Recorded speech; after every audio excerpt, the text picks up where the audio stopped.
আজ মহাশিবরাত্রি। আমি 2015 সাল থেকে শিবরাত্রির উপাস করে চলেছি। এবছরও তার অন্যথা হয়নি। বছরের এই দিনটায় আমি সারা বছরই প্রায় অপেক্ষা করে থাকি কবে শিবরাত্রি আসবে এবং আমি উপোস করব। এই পুজোর উপোসটা বেশ কঠিন, কিন্তু তা সত্ত্বেও আমার মনে হয় এই দিনটা কবে আসে এবং নিজের ঠাকুরের পুজো আমি মনের ভক্তি দিয়ে সম্পন্ন করব। ঠাকুরের কাছে অনেক কথা বলার থাকে, অনেক গল্প থাকে সারা বছরের। তো এই দিনটায় সারা বছর ঠাকুরকে ডাকলেও এই দিনটায় আরও মনের ভক্তি দিয়ে ঠাকুরের কাছে আমি আমার পুজো নিবেদন করি। মন্ত্রতন্ত্র কিছুটা তো জানি, তবে মন্ত্রতন্ত্রর থেকেও সবচেয়ে বেশি জোর দিই আমার মনের ভক্তিতে। আমার মনের ভক্তিটাই ঠাকুরের কাছে উজাড় করে দিতে চাই এই দিনটাতে। ঠাকুরের প্রিয় ফুল ধুত্রা ফুল। ধুত্রা ফুল আমাদের বাড়ির গাছেই হয়েছিল, সেই গাছ থেকেই ধুত্রা ফুল নিয়ে গেছিলাম।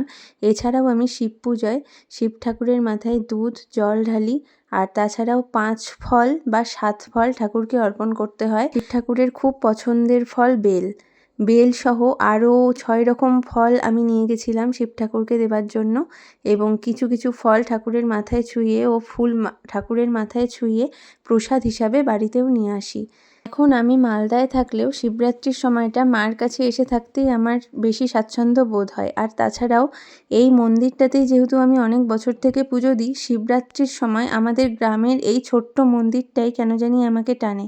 আমি যখন রায়গঞ্জে কলেজে পড়তাম তখন থেকে আমি শিবরাত্রির পুজো শুরু করি। তখন আমি 2nd ইয়ারে পড়ি।